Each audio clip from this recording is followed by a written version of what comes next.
It started with a question that had not been asked in 11 years. A man at the counter of the Maple Street Diner in Grantham, Missouri, leather cut, road captain's patch, coffee he had been working on for 20 minutes while he read the weather on his phone, looked across the room at the old woman in the corner booth and asked, in a voice that carried no further than her table, "Mind if I ask about that cup?" She looked up from her crossword. She looked at him for a moment the way a person looks when something unexpected has entered a familiar morning. "People don't usually ask," she said. "I know," he said. "That's why I'm asking." She looked at the cold cup on the table, the one she had set there when she sat down. The one she had not touched, the one the waitress had stopped asking about years ago. She looked at the man at the counter. She looked at the death's head patch on his cut, and she looked at his face, which was the face of someone who had asked a genuine question and was prepared to wait for the genuine answer. She said, "It's for my husband." He said, "Is he coming?" "No," she said. "He died 11 years ago." He nodded. He picked up his coffee.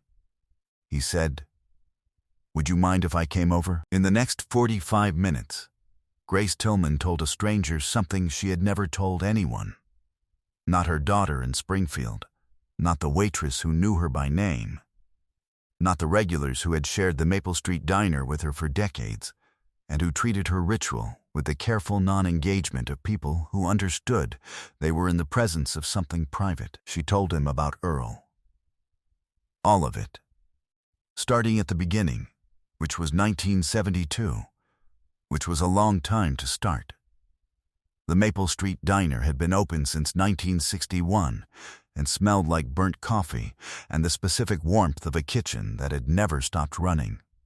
It had the red vinyl booths that had been reupholstered twice, and the linoleum that had been replaced once, and the particular acoustic of a room that has absorbed 50 years of conversation and held it in its walls. It was the kind of place that existed in every small town and was disappearing from most of them, and was still here. In Grantham, doing the business of feeding people before the day asked anything of them. Jay Corbin had been riding since 4 in the morning. He was 51 years old, and he was riding from Kansas City to Memphis for a chapter event, and he had been on I-70 since before the light came up.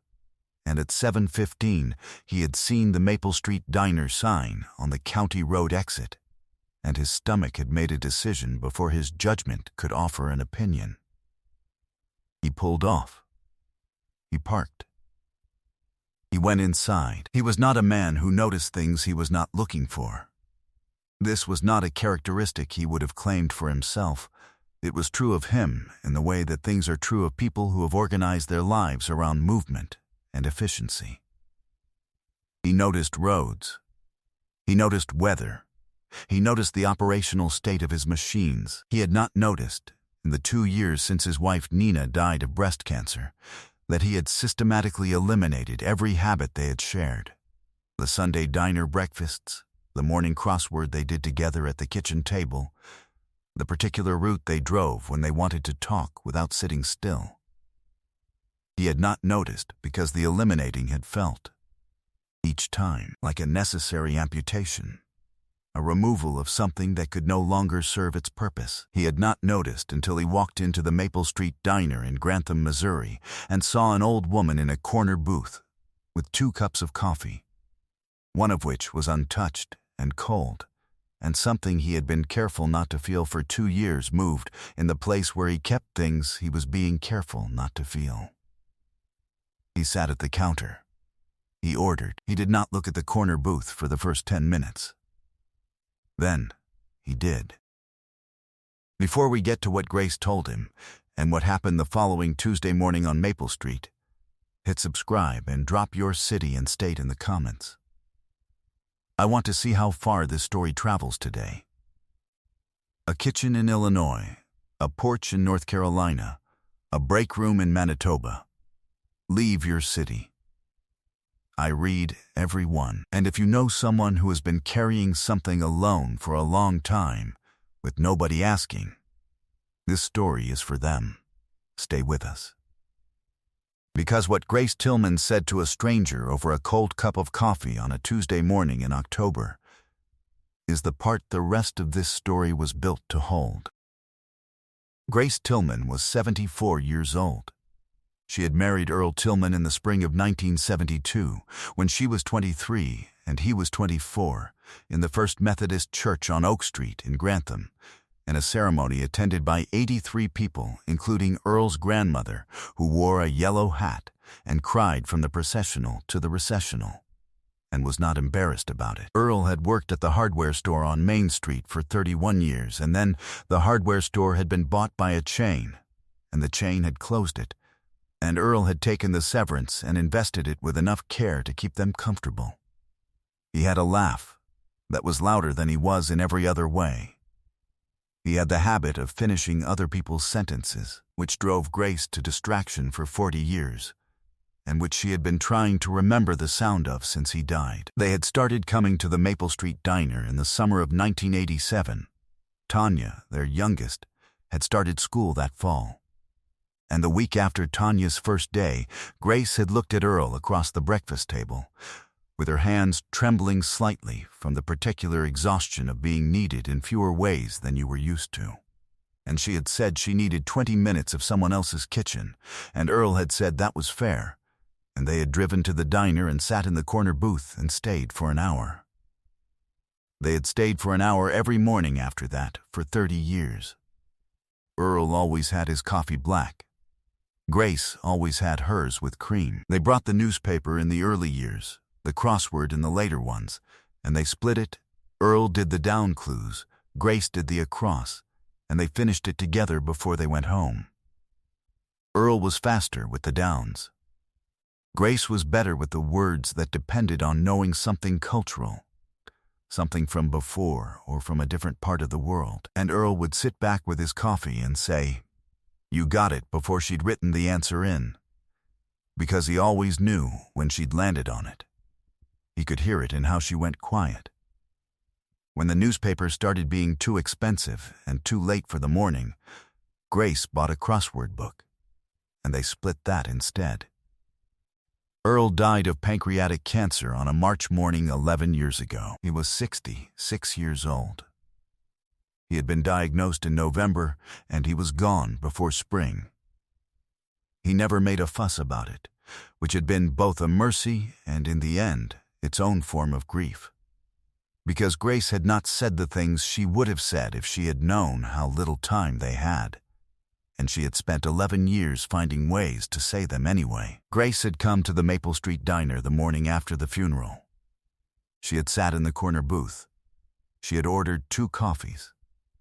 She had done half the crossword and put the book in her bag and gone home. She had come back the next morning. She had been coming back every morning since. "I know it's not sensible," she said to Jay. She was not looking at the cold coffee. She was looking at the crossword, which she had stopped working on when he walked over. "My daughter Patty thinks it's the grief not completing properly, or something of that kind. She's probably right." She folded her hands on the table. "But what I think is that Earl always said the table would know where we were. If something happened, and we got separated on a drive, or one of us was late, he'd say, 'Go to the table. I'll know where to find you.' So," she looked at the cold cup, "that's where I am. In case he's looking." Jay looked at the cup. He looked at the woman who had set it there. He had not expected to hear this. He had not been prepared. After 2 years of moving through his days with the brisk efficiency of someone who has decided that the past is a country he no longer lives in, to sit across from a woman who had been going to the same table for 11 years to keep a promise to a man who could not keep it. He asked, "Does it help?" Grace considered this with the seriousness it deserved. "I don't know," she said. "I used to think it would stop one day, that I'd wake up and think, enough now, you've made your point. But 11 years and I still wake up wanting to come here first. She paused. Maybe it's not about helping. Maybe it's about keeping the door open. The Maple Street Diner had been sold in August to a man named Ken Pruitt, who had owned 2 other diners in the county, and who had plans for a modest renovation and a revised table management system that would, he believed, improve morning revenue by 18%. He was not an unkind man. He was a businessman, which is a different thing, and the corner booth had come up in his analysis. He had spoken to Grace twice. The first time, politely, in September, explaining that the corner booth seated 4, and that during the morning rush, which ran from 7 to 9, he could not, in good conscience, reserve a 4-person table for a single occupant. He had offered her the small 2-person table near the register, which was, he said, comparable. Grace had said she appreciated that, and had not moved. The second time, on a Monday in October, the Monday before the Tuesday Jay Corbin stopped for breakfast, Pruitt had been more specific. He had told Grace that he would need the corner booth available for regular seating starting Wednesday. He had said it with the regret of a man who has made a business decision and is performing the regret because it costs him nothing to perform it. He had said her service and loyalty to the diner were genuinely valued. Grace had thanked him and gone home and done the other half of the crossword at the kitchen table, which she had not done in 11 years. Jay had heard none of this, but when Pruitt came through the diner at 8:15 during the conversation and stopped at the corner booth to remind Grace, with Jay sitting across from her, that Wednesday was approaching, Jay had heard it then. He had not said anything while Grace was there. He had nodded at Pruitt the way a man nods when he is listening to something with full attention and intends to address it when the time is right. Pruitt had looked at Jay's cut and moved on. Grace left at 8:30. Jay sat at the counter after she went, with the second cup of cold coffee still on the corner table, and the crossword book still in its place, and the diner settling back into its Tuesday morning business around him. He stayed for 20 minutes. He thought about Nina. He thought about the Sunday breakfasts and the morning crossword and the particular route they drove when they wanted to talk. He thought about the 2 years of efficient, forward-moving, systematic absence from all of it, and about the woman who had been doing the opposite for 11 years, who had been coming to the same table and keeping the door open, and whether one of those approaches was wiser than the other, or whether wisdom was not the point. Then, he took out his phone. He did not text the chapter group thread. He sent individual messages to the chapter president, to the road captain covering the St. Louis run that weekend, to 7 other members whose judgment he trusted in the specific way of people who have been on the road together for years. He told them about the Maple Street Diner in Grantham, Missouri. He told them about the corner table and the cold coffee and the crossword done in halves. He told them what Grace had said about keeping the door open. He told them about Ken Pruitt. He told them what he was going to ask them to do. Nobody said no. He called the diner at 9 that evening. Pruitt answered. Jay said the diner would have guests for breakfast next Tuesday. He said there would be a fair number of them. He said he hoped that would be convenient. Pruitt asked how many. Jay said he wasn't certain, 100 or more. There was a silence on the line. Pruitt said, 100 guests. At least, Jay said. Another silence. Pruitt ran his calculation, the same kind of calculation any businessman runs when presented with a number that changes the morning revenue projection substantially. And the corner booth? He asked. Should be reserved, Jay said. 7 to 8. Mrs. Earl Tillman. Pruitt was quiet for a moment longer. Then he said he would take care of it. When Jay arrived at the Maple Street Diner at 6:45 the following Tuesday morning, the sign was already on the corner table. A piece of cardstock in a plastic sleeve, placed there by a man who understood that some business decisions are also the right decision, even when he could not have told you exactly why. The sign said, "Reserved, 7 o.m., Mrs. Earl Tillman." Engines. 180 of them, coming down Maple Street in the early October morning before the light had made up its mind about the day, not in formation, not in convoy, but in the way of people who have been given an address and arrived there. The sound of them filling the block and the blocks adjacent, and the particular sleeping quiet of a small Missouri town at 7 in the morning. The Maple Street diner had never been approached from this direction by this many. Grace Tillman was walking up the sidewalk from the parking lot on 5th Street when she heard the sound. She stopped. She listened. It was the kind of sound that does not belong to a Tuesday morning in October in a small town in Missouri, low in building, multiple engines moving with a shared direction. She looked at the corner of Maple and 5th and she waited, and the first bike came around the corner. And then more behind those, filling the block with chrome and the early light catching it.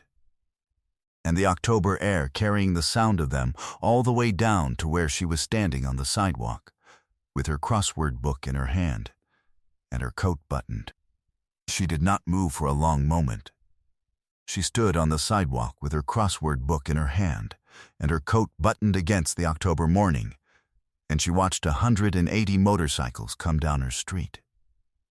The diner was already full when she walked in. The overflow had taken over the parking lot and the benches outside and the sidewalk on both sides of the building. Men in leather cuts with paper cups from the counter, making room for each other, making room for the morning. The noise of it was considerable, and then she walked through the door and the room went quiet. Not staged, not theatrical, but the specific quiet of a large group of people who have been expecting one specific person and have now seen her arrive. She looked at the corner table. She looked at the sign. She looked at Jay Corbin on the stool at the counter, the same stool he had been on the week before, with a coffee he had clearly been waiting to order until she got there. Something in her face broke open, not in sorrow, not in the grief that had been with her for 11 years, but in the specific release of someone who has been holding a door open for a long time and is finally, on a Tuesday in October, heard a knock. She froze for a moment, truly stopped, one hand on the door frame, and she looked at the table and the sign and the room full of people who had come for her specifically, and she did not speak. She whispered something that Jay could not hear from the counter and that nobody else was close enough to hear. The way she said it suggested it was not for the room. Then she sat down at the corner table. She set the second cup in its place. She opened her crossword book to the half-finished page. She did the across clues. She left the down clues alone. Ken Pruitt had the best Tuesday morning in the diner's recorded history. He did not make a speech, and he was not asked to. He brought out more chairs from the back, and he refilled the coffee urns 4 times, and he was in the kitchen himself for the first time since buying the building, and sometime around 9 o'clock, when the rush had begun to settle and people were lingering rather than eating, he looked at the corner booth, and he looked at the sign, and he made the decision he would have made earlier, if he had understood what he was dealing with. He told the waitress the corner table was off the reservation system permanently. 7 to 8, Monday through Friday. Mrs. Earl Tillman. She could stay as long as she needed. The waitress said she would put it in the book. Grace stayed until 9:15 that morning, which was an hour and 15 minutes longer than usual. She did not explain why. She did not need to. Jay left at 9:45. He had not sat at the corner table. That was not his table.